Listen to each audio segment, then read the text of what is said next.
Bueno, pues hoy en el Consejo de Ministros, aparte del asunto del salario mínimo interprofesional, también ha estado el asunto del fiscal general del Estado.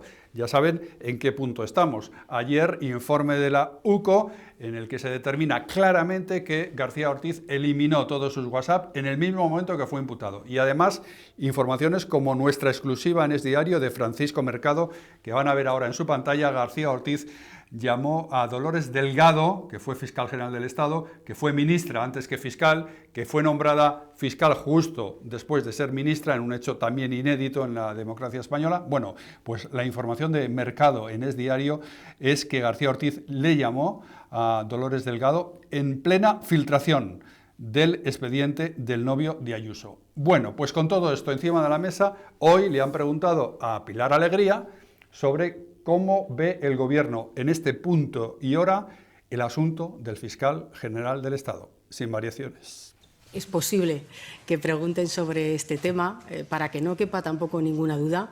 Este Gobierno mantiene la confianza absoluta hacia el fiscal general del Estado.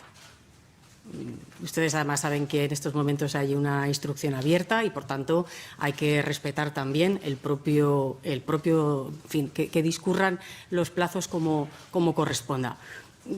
Dicho esto, clara confianza en el fiscal general del Estado. Además, no tenemos ninguna duda que la verdad pondrá las cosas en su sitio y, sobre todo, se podrá por fin empezar a centrarse en los delitos fiscales que sí que se han cometido. Y puestos a trasladar opinión de cosas que me puedan parecer sospechosas, me parece mucho más sospechoso, por ejemplo, que un presunto defraudador de más de $500.000 todavía no haya declarado en este país y no haya dado ninguna explicación a los ciudadanos de este país desde hace, creo que aproximadamente un año. Y sí que me parece que la Fiscalía cumple con su trabajo y, sobre todo, cumple con su estatuto cuando traslada en una nota informativa la verdad de los hechos. Bueno. Benjamín, matrimonio inseparable el del Gobierno de Sánchez con el fiscal general del Estado. Bueno, es que invariable la posición. Se protegen el uno al otro, es evidente, ¿no? Se protegen el uno al otro, pero es que, vamos a ver, el Gobierno, lo más lamentable que hace en todo esto es esta ceremonia de la confusión, ¿no? De tratar de mezclarlo todo en una coctelera para confundir absolutamente a la opinión pública. Este Gobierno, que dice que nos va a proteger de los bulos, es el primero en desinformar a la gente, ¿no? O sea, vamos a ver, para que la gente lo sepa en su casa, si alguno no lo sabe, que yo creo que más o menos todo el mundo lo tiene absolutamente claro. El proceso que sigue la justicia contra la pareja de Isabel Díaz Ayuso, contra Alberto González Amador, es un proceso absolutamente independiente y en paralelo, que en ningún momento se tocan ni coinciden con el que se sigue en el Tribunal Supremo contra el fiscal general del Estado. Son dos procedimientos absolutamente diferentes que siguen dos jueces, que instruyen dos jueces y que no tienen nada que ver entre sí. Por lo tanto, cuando declare uno en un procedimiento o cuando declare el otro, no tienen nada que ver. Cuando lo estime oportuno, el juez. Cuando lo estime oportuno, ni más ni menos, ¿no? Y esto de que si uno ha declarado antes que el otro es meter toda una costelera, agitarlo para tratar de confundir a la opinión pública. Es más, el simple hecho de que la portavoz del Gobierno se preocupe de lo que le ocurre a un particular en sus negocios particulares, antes incluso de ser pareja de Isabel Díaz Ayuso, y si tiene o no tiene problemas con Hacienda, no deja de ser llamativo. El simple hecho de que nombre ese asunto desde la mesa del Consejo de Ministros lo convierte ya en una persecución y un señalamiento desde el Gobierno a un ciudadano, lo cual es más propio de regímenes pues de esas latitudes más calientes, ¿sabes?, caribeñas y demás. Me parece verdaderamente lamentable esta ceremonia de confusión a la que nos quiere someter el Gobierno, ¿no? Pero bueno, yo creo que los espectadores de Es Diario son suficientemente inteligentes para saber discernirlo, ¿no? Regímenes de latitudes caribeñas es lo que señalan informes como el que hemos conocido hoy, por cierto, sobre el aumento de los casos de corrupción en España. España cae al puesto 46 en el índice de corrupción, con el peor dato en 30 años, en plena ola de escándalos. Esto es una información, al hilo de lo que está diciendo Benjamín, de las latitudes caribeñas que nos están invadiendo desde que casos de corrupción, Agustín Martínez, como el del fiscal general del Estado, están absolutamente impactando en el corazón de las instituciones democráticas. Es que lo del fiscal general del Estado es absolutamente de traca. Y es de traca por lo que representa, porque ciertamente, independientemente, fíjense, yo no voy a entrar ni tan siquiera en la valoración de si es culpable o no es culpable. Ciertamente pueden existir indicios racionales de criminalidad y está investigado y siendo investigado por ello, y no está siendo investigado por un juez cualquiera, está siendo investigado por el Tribunal Supremo. Y si no respetamos el Tribunal Supremo en este país, pues por decirlo de alguna manera, apague y vámonos. Pues bien, ante la posibilidad de que sea investigado por un delito de revelación de secretos, ante la posibilidad de que sea investigado por un delito de prevaricación administrativa, yo entiendo que el fiscal general haga todo lo posible para que no lo condenen. Yo entiendo que el legítimo derecho de defensa del fiscal general del Estado, como de cualquier ciudadano, lo lleve hasta los extremos mayores que pueda ejercer, incluso hasta intentar evitar que puedan encontrarse pruebas que lo imputen. Pero claro, lo que es normal para cualquier ciudadano, lo que sería normal incluso para la pareja de la señora Ayuso, que podría legítimamente hacerlo como cualquier ciudadano, entiendo que supera con mucho los parámetros de lo admisible cuando se refieren a la figura del fiscal general del Estado por lo que representa. Entonces es una cuestión de dignidad, es una cuestión de la propia exigencia de la dignidad del cargo. Que se haya podido equivocar, que se haya podido acertar, que haya podido cometer un delito, ya es lo menos trascendente. Lo más trascendente es que la opinión pública pueda leer que la UCO, que solamente los informes al gobierno le gustan cuando le favorecen, pero cuando no le favorecen intentan quitarle el valor correspondiente, que la UCO diga que usted ha intentado evitar que encuentren pruebas de la posible imputación o comisión de su hecho delictivo. Me parece algo bochornoso, es algo impropio de un país democrático. En cualquier país democrático, por muchísimo menos, el fiscal general tendría que dimitir. Pero no me resisto a contestarle a la señora Pilar Alegría cuando dice que le sorprende mucho que alguien que está acusado de un delito contra la hacienda pública de más de $500.000 euros todavía no haya declarado. Mire, señora Alegría, pásese por los juzgados, entérese de qué va esto, entérese de cómo está la administración de justicia, en buena parte gracias a ustedes, que han hecho una reforma que única y exclusivamente va destinada a un cambio nominal de los diferentes órganos de administración de justicia, pero que no dota de medios a la misma. ¿Quiere que le diga cuántos juicios me han señalado en esta última semana para el 2027? ¿Quiere que se lo diga? A esos ciudadanos, ¿qué les decimos cuando están en esas circunstancias? ¿Aporta usted alguna solución a eso o solamente le importa el novio de la señora Ayuso? Es una terrible vergüenza. Aquí nadie está negando los dos planos, pero es que este totum revolutum, Benjamín, que hace el gobierno como estrategia política de mezclar lo de la pareja de Ayuso, González Amador, que tiene que resolver un tema con Hacienda y que tendrá juicio o no, o lo que sea menester. Eso es una cosa, y otra cosa es que a raíz de eso el fiscal general del Estado, según lo señala el propio Tribunal Supremo, provocó una filtración con destino a la presidencia del gobierno para montar una operación política de acoso y derribo a la presidenta de la Comunidad de Madrid. Es que son dos cuestiones totalmente diferentes. Pero absolutamente diferentes e inconexas, ya digo, salvo que, bueno, por medio está González Amador, pero en realidad son dos asuntos que se están depurando de forma absoluta. Una conversación privada, que es algo inadmisible. El origen de este problema es que de repente a alguien le interesó mucho que un señor particular, como hay tantos otros por desgracia en este país, pues pudo cometer un fraude a Hacienda, ¿no? Y de repente eso se convirtió en titulares de periódico, que habrían noticias y que habrían espacios de radio, televisión y habrían periódicos.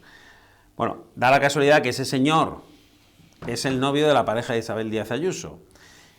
Porque de lo contrario no nos hubiéramos enterado jamás de si González Amador tenía o no negocios o le debía dinero a Hacienda o hizo mal sus declaraciones, o etcétera, etcétera, o emitió facturas falsas. No nos hubiera interesado jamás porque hubiera sido un caso más. Pero alguien, en un momento dado, decidió que había que contraatacar a los problemas de corrupción del gobierno con este asunto de Isabel Díaz Ayuso, a ver si así podían hacerle daño a Isabel Díaz Ayuso. Y yo creo que el juez del Supremo, además, sin decirlo en uno de sus autos recientes, pues está hablando de una operación de Estado, que es como lo define Isabel Díaz Ayuso, y yo creo que con razón, ¿no? Porque si tú involucras a la Fiscalía General del Estado en una filtración de datos confidenciales de un ciudadano particular, dices que el destino es que el origen es la Fiscalía General del Estado, si involucras a Presidencia del Gobierno, que dices que es el destino, y que a su vez Presidencia del Gobierno se lo pasa a medios de comunicación, se lo pasa a Juan Lobato, etcétera, y dices que eso se hace, como dice el juez, literalmente, entre comillas, con una clara intencionalidad política, pues está describiendo una operación de Estado contra una rival política. Porque que yo sepa, González Amador no es político, ni se dedica a la política, es su pareja. Por lo tanto, estamos ante un asunto gravísimo, yo creo gravísimo, que trasciende al propio fiscal general del Estado, que salpica ya al Gobierno y que veremos, porque esto no ha hecho más que empezar, cómo el juez seguramente tire de este hilo porque no le queda más remedio, porque cuando dice que el destino de la filtración era Presidencia del Gobierno y que de allí se distribuyó al plural y se le pasó a Juan Lobato a ver si caía, no sabemos si en una trampa o no, pero a ver si lo exhibía en la Asamblea de Madrid, pues el juez tiene que tirar de ese hilo también necesariamente y tendrá que llamar a declarar a gente y tendrá que hacer sus pesquisas sobre qué pasó, quién recibió esos correos en Presidencia del Gobierno, quién los transmitió, por orden de quién, etcétera, etcétera, etcétera. O sea, que nos queda muchísimo iceberg que ver. Solo estamos viendo la punta, a mi juicio. Agustín, ¿dónde puede terminar este iceberg? ¿Hasta dónde vamos a poder ver? ¿Ves un final claro en el Tribunal Constitucional archivándolo con de Pumpido?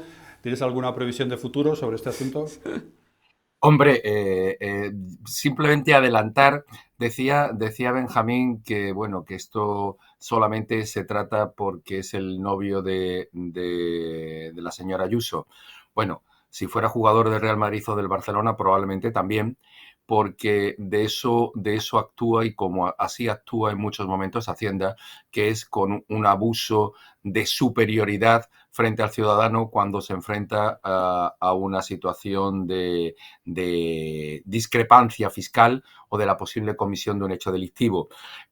Al final, yo creo que este señor va a acabar dimitiendo. Va a acabar dimitiendo porque no va a acabar soportando la presión. Porque si se dicta un auto de apertura de juicio oral, no puede ser que un fiscal general del Estado mantenga un auto de apertura de juicio oral. Por lo tanto, yo creo que el final de esta historia va a acabar siendo la dimisión. Lo que sí, a la lectura de vuestro artículo de esta mañana, del diario, me ha quedado la duda, y os la planteo, lo dejo ahí porque yo creo que realmente no habéis entendido muy bien cuál pudo ser el objeto de las conversaciones entre el fiscal general y su predecesora. Yo creo, y os lo dejo ahí como posibilidad, e insisto, no sé si estaré acertado o no.